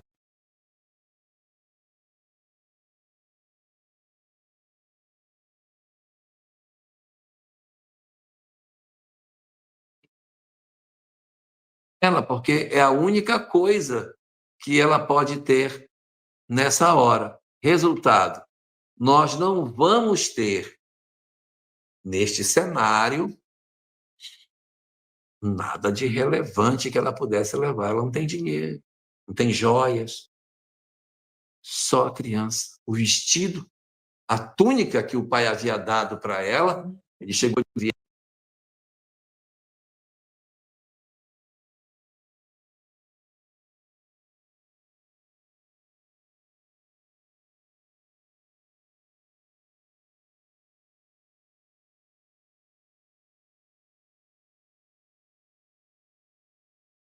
vai perceber nessa hora.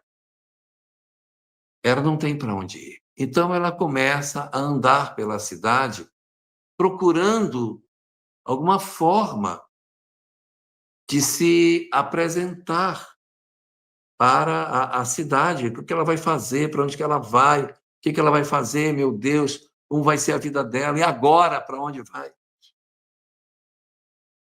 E aí ela começa a andar pela cidade, ela entra nos subúrbios da cidade. E é aquela coisa, as pessoas mais pobres geralmente são bem mais solícitas, são bem mais acolhedoras. E as mulheres pobres da cidade a acolhem. Ali na periferia de Roma, onde ela está, e ela diz, eu não tenho o que dar para essa criança, ela tem fome, eu não sei o que fazer. E é quando, então, as mulheres dizem para ela, olha, nós temos uma jumenta que deu cria e, de repente, a gente pode pegar o leite dessa jumenta e dar um pouco para a criança, para ver se ela se mantém com esse leite, né? E é o que eles fazem, eles dão leite para ela, de jumento, a criança bebe, e é com que ela se acalma. E ela vai se abrigar na casa de uns companheiros, que são inclusive cristãos, que vão permitir com que ela se abrigue durante essas primeiras oportunidades que ela tem de desenvolvimento. Ela vai se abrigar na casa de uma mulher chamada Orfília. Essa Orfília cristã leva Célia para a casa dela, mas ela é uma mulher jovem, né? Bonita, uma menina bonita, com aquela criança no colo, e a ideia é que ela ficasse ali até eles resolverem o que fazer com ela, como que ela poderia ficar. Era uma comunidade cristã, ela poderia ser abrigada, poxa, dá tudo certo. Ocorre que o filho dessa Orfília não era cristão, e ele começa a assediá-la. Ele começa a assediar essa moça. E ela, com medo do assédio, ela foge da estalagem. Para onde que ela vai? Ela não sabe também. Ela sai andando a ermo, com a criança no colo, sem saber o que fazer, a criança com fome, e ela andando, e sem saber para onde vai. Imagine, você com 18 anos, sem nenhum tipo de experiência de viver sozinho, com uma criança para tomar conta, sem dinheiro no bolso, sem nada, andando sem saber para onde vai, perdida, simplesmente perdida, andando. E a gente observa que nesse pedaço da obra, o personagem Célia, ele tem medo. Ela tem medo, ela fica, e agora o que vai ser? Ela não tem uma postura de assim, não vou ficar temerosa, vai dar tudo certo. Ela tem receios, ela tem medo, ela tem incertezas, ela tem inseguranças, ela tem uns momentos de fragilidade nesse trecho da história em que ela está andando, procurando por algum lugar onde ela possa ir. E daí, nessa peregrinação que ela faz, ela, andando pela estrada, passa um cara numa carroça. Ela, opa, pede carona na carroça. E o cara, para onde você vai? Não, eu vou para onde você for. Aí o cara leva ela na carroça. Ela vai com a criança, junto com a criança levando, aí a criança não tem o que comer, mas ela vai levando, até que chega num certo local. Ele diz, olha, daqui eu vou para outro canto, aí eu não vou descer aqui. Aí ela desce. Ela desce e ela se abriga numa furna, numa espécie de uma pedra que tem assim, e ela se abriga ali na beira da estrada com a criança, sem saber o que é que ela ia fazer. Meu Deus, o que é que eu vou fazer? Eu não tenho um lar, um lugar, um nada. Meu Deus do céu. De repente, quando ela vê o cunhado, que a essa altura já havia casado com a irmã dela, o chamado Caio Fabricius, mesmo que comprou Nestório para dar ao sogro, ele era um homem de 35 anos à época, e casou com a irmã mais velha dela, chamada Euvídia. Ele passa na estrada com mais 2 servos. E quando eles vêm andando, passando na estrada, quem eles veem? Célia, numa furna na beira da estrada. Quando ela vê, ela diz, Caio, por favor, me ajude, por favor. Eu não tenho comida, eu não tenho nada. Me ajude, por favor. E ele, então, reduz a marcha, olha para ela e diz, não conheço você. Eu tenho uma cunhada, tive uma cunhada com este nome, chamada Célia Lúcius, mas estou vindo do sepultamento dela. A família simulou o sepultamento dela e enterrou um caixão como se fosse o dela, para que ela morresse para a família. E Caio Fabricius estava voltando já, não é? Voltando do sepultamento, entre aspas, que ela teria sido objeto. E aí ele diz para ela, eu não tenho nenhuma cunhada com este nome. A única que eu tinha faleceu e eu estou vindo do sepultamento dela. E ele vai embora e deixa ela. Os servos que estão na carroça, nossa, ficam mortos de dó dela. Não tem o que fazer. Não tem o que fazer. Ele simplesmente vai embora e deixa ela para trás. Eles ficam olhando aquela circunstância e aí, quando ele se afasta, ela entra num processo de desesperança muito grande. E nesse momento de desesperança, ocorre uma mudança grave no processo de entendimento do que seja a vida dela.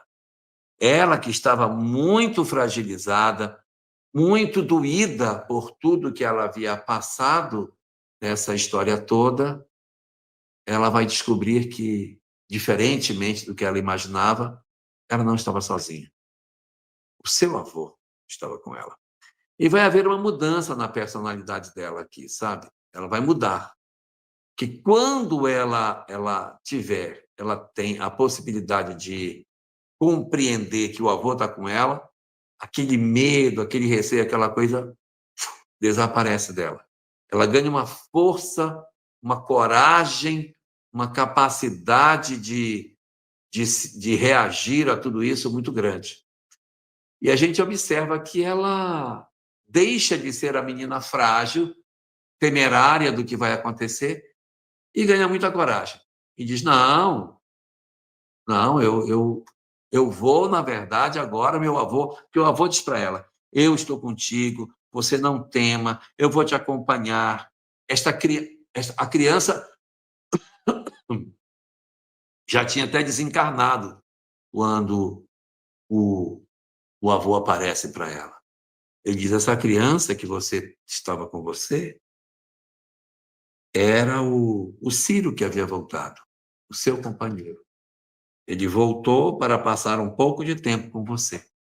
Mas eu vou estar com você e vou facilitar com que você desenvolva novas possibilidades de desenvolvimento das suas condições. Ou seja, você está sem pai, sem mãe, sem ninguém, mas eu vou cuidar. A partir de agora, quem vai cuidar de você sou eu. E ela ganha uma coragem, uma crença danada, ela se enche de coragem e continua a caminhada, sem saber para onde vai. Aí aquele mesmo carroceiro passa uma segunda vez. Ela pega uma segunda carona com esse mesmo carroceiro. E ele vai andando na carroça, até que ele chega numa cidade chamada Minturnes. Ali ela desce. E ali tinha um casario, assim, várias casas, ela fica olhando as casas, e aí é que vem a intuição do avô dela, né? O avô dela diz para ela, entre naquela casa. E aí ela entra em uma casa específica.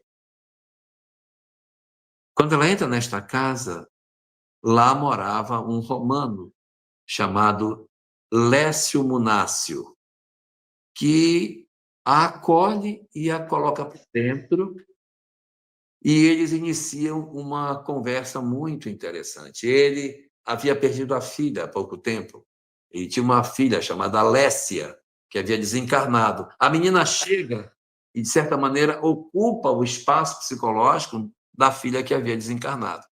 Lécio Munácio, ele era casado e tinha esta filhinha.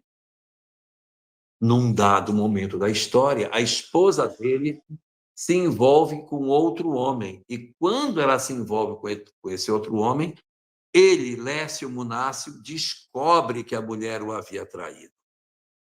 Como ele sabe que ela havia traído, ele vai atrás para buscar vingança de tudo que ele achava que deveria fazer. Então, ele vai atrás do homem que havia traído ele, não é? E ele se vinga. Ele mata o homem. E, em função disso, ele é condenado à morte. Ele vai ser condenado à morte. Só que, ó, como são as coisas. Atenção para a informação. Ele iria ser morto. Só que o avô de Célia, Quinéios Lúcius, intercede junto ao imperador para que ele não seja morto. Aí você vê, Quinéios Lúcius intercedeu em favor dele. Agora, a neta de Quinéios Lúcius vai se abrigar na casa dele. Você vê como a coisa é? E aí ele conta que depois que ele perdeu a esposa, ele ficou muito sem objetivo de vida, e que ele, então, procurou uma comunidade na cidade de Alexandria, e nessa comunidade ele ingressou, mas ele teve que mudar de nome, e nessa comunidade ele deixou de ser o nome que ele tinha, Lécio Munácio, e passou a se chamar Irmão Marinho, isso era o nome dele lá. todos era uma comunidade monástica, viviam só homens lá dentro. Então, ele tinha se isolado nessa comunidade, mas aí ele saiu para vir buscar a filha, Lécia, para levá-la para a comunidade. Aí vai me dizer, ué, mas como que vai levar a menina para a comunidade se lá só tem homem? Aí que está. Ele iria levar a filha como se ela fosse filho. Ele iria dizer que a filha era um filho para que ela pudesse entrar na comunidade com ele e eles viveriam como cristãos dentro dessa comunidade. Só que a menina faleceu. E ele, então, estava se preparando para ir para a comunidade sozinho. É nessa hora que aparece Célia na vida dele e ele a acolhe como se ela estivesse preenchendo o espaço psicológico da filha que ele havia perdido. Então, nós vamos perceber aqui os arranjos da lei de causa e efeito. A filha, então, desencarna, ele sozinho, iria para lá, para dentro da comunidade e ia sumir no mundo. Quando Célia aparece, ele diz, não, eu vou voltar ao meu plano. Vou voltar ao meu plano.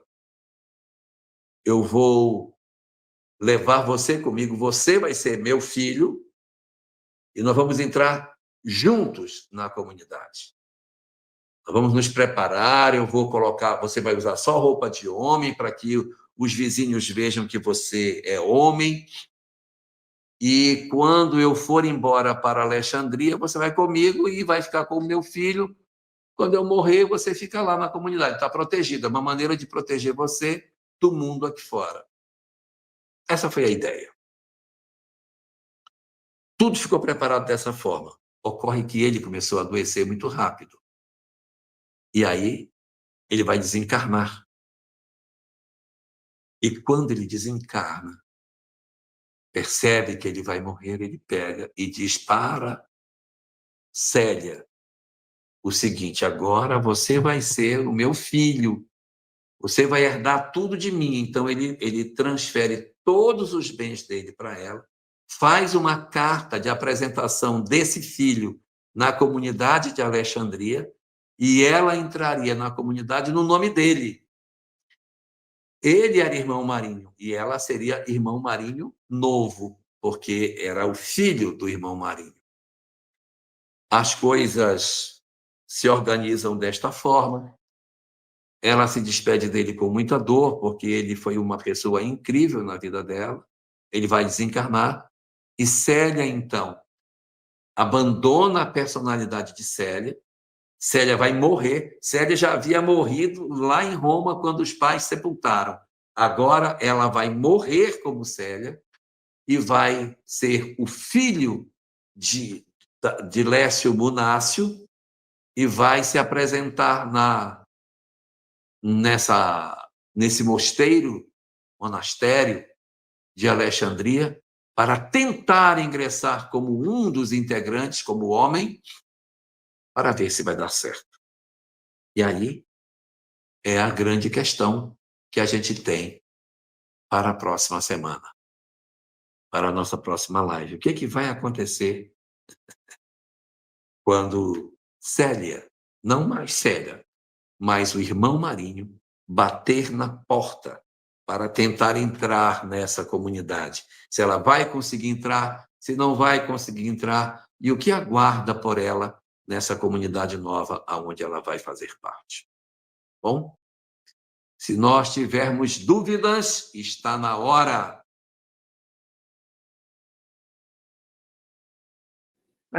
Aí, gente, não sei se vocês gostaram, mas a história tem voltas e reviravoltas. Tem. Muito boa, hein?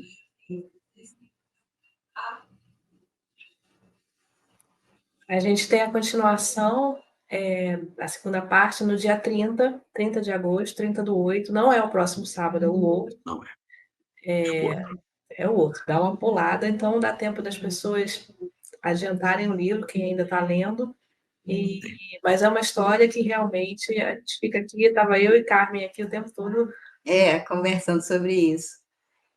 Eu achei curioso quando você mencionou que naquele momento, naquela janela que ela ficou ali na estrada, ela teve medo.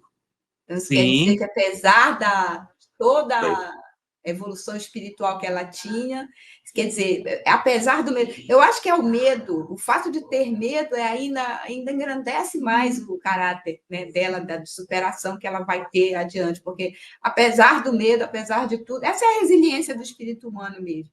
Apesar de tudo, a gente se direciona no sentido correto em algum momento. É verdade, é verdade. E assim, né? Isso mostra que a história tem mais tintas de realidade, que ela é um personagem mais próximo de nós, porque ela tem inseguranças, né? Ela tem inseguranças, que mostra que pessoas, mesmo com grandeza, têm insegurança, mas isso não tira delas a coragem de prosseguir. Existem algumas pessoas, né, que falam, dizem, que o livro 50 anos depois é uma encarnação anterior dos personagens do livro Renúncia, que Célia é Alcione, que Ciro é o personagem do padre Carlos. Então, você tem uma conexão bem estreita entre os personagens de um lado e do outro. A mãe de Alcione é Alba Lucínia. Cirilo é a figura de Elvídio Lúcius. Então, há uma conexão estreita entre as duas histórias. Aqui do meu lado agora está a Doris. Ela está aqui no A nosso grupo. Doris, que fez A aquela Doris. colocação. Ô, Ela queria fazer Doris, uma pergunta. Oi, vamos lá. Jorge. Oi. Naquele momento que a Célia está na estrada, completamente só, Desamparada. abandonada, totalmente. Por que a espiritualidade demora tanto? Às vezes isso é muito comum, você fica naquele desespero e ela está ali com uma criança, tudo que nada, e um espírito evoluído que ela era. Por quê? Me explica isso.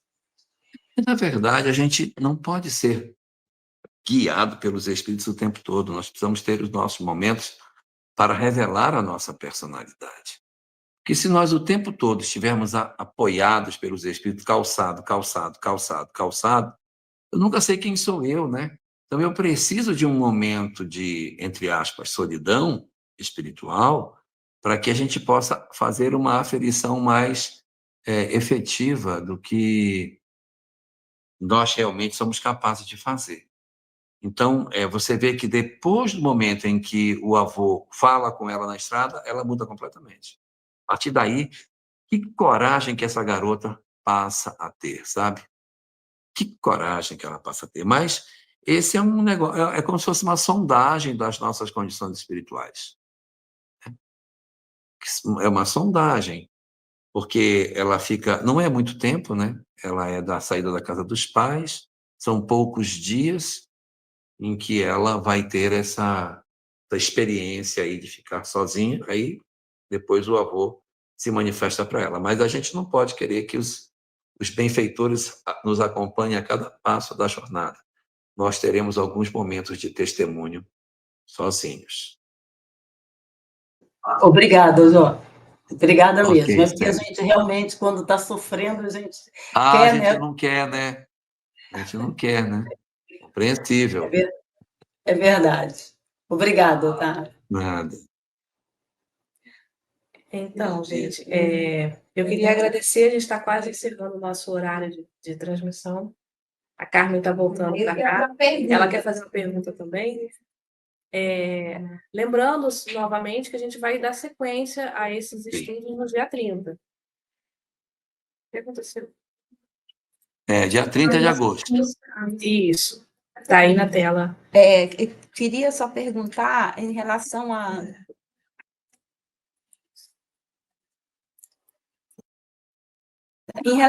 trama toda, né? Em relação ao fato de que tudo isso que aconteceu com a Célia, na verdade, foi desencadeado por aquela trama entre a Cláudia Sabina, a Plotina e, enfim, todas aquelas que acabou levando que ela tivesse esse gesto para salvar a mãe, né?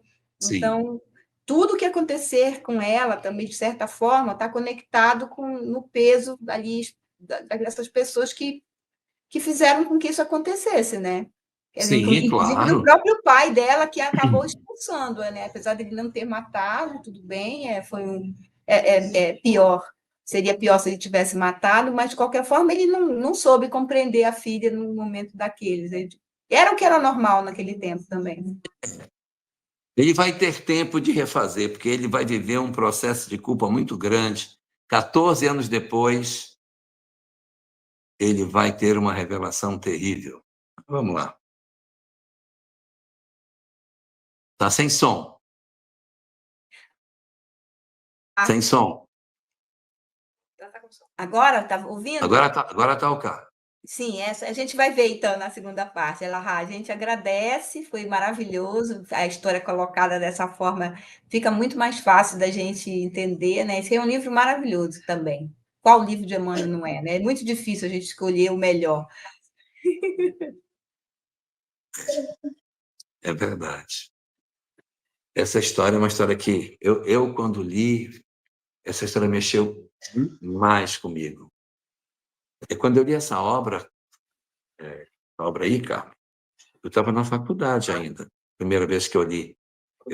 E aí, eu trabalhava no estágio, numa estação.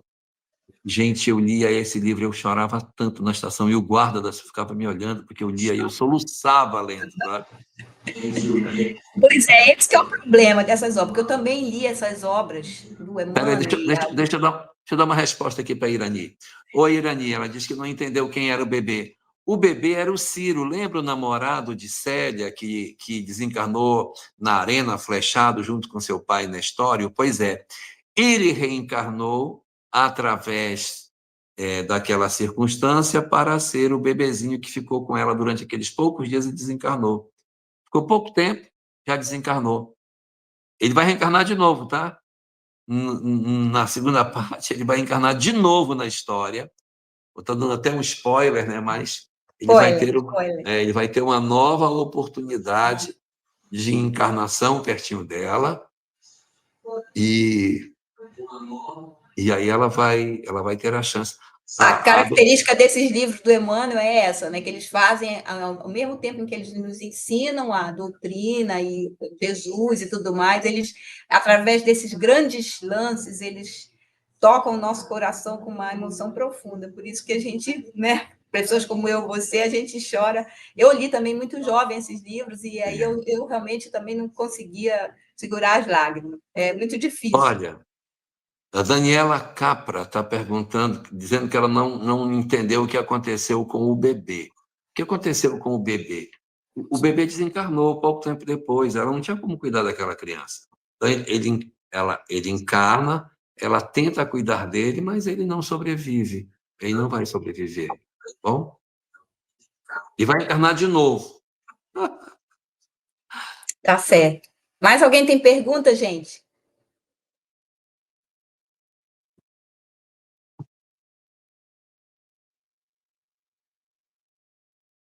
Acho que não. O pessoal está satisfeito. Acho que por hoje o pessoal já. Isso. Podemos, então, fazer a nossa prece, né? Podemos.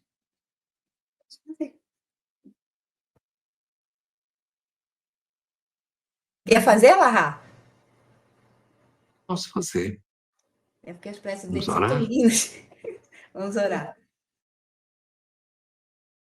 Querido Senhor, nós muito te agradecemos pela oportunidade que tu nos concedes, que através das histórias que as obras espíritas nos oferecem, temos a possibilidade de analisar as nossas próprias vidas, medir a nós mesmos e conseguimos entender a validade dos ensinamentos do teu Filho Jesus, para que nós consigamos dar o passo decisivo no nosso processo evolutivo. Não deixa com que os nossos conhecimentos espirituais nos isolem da necessidade de mudança e nos afastem do verdadeiro processo de transformação que viemos buscar na Terra. Que as luzes da tua misericórdia, que tantas vezes têm iluminado os nossos caminhos, a fim de que saibamos por onde trilhar, não deixem de apontar para nós os rumos que devemos seguir, para que as nossas dificuldades íntimas não nos afastem de Ti. Envolve-nos assim, então, Senhor da vida, guardando as nossas almas sob a Tua proteção augusta e permitindo com que os nossos corações Te sejam gratos por tudo aquilo que Tu nos ofereces. Estejas Tu conosco, Senhor, e guarda as nossas almas sob as Tuas bênçãos de paz.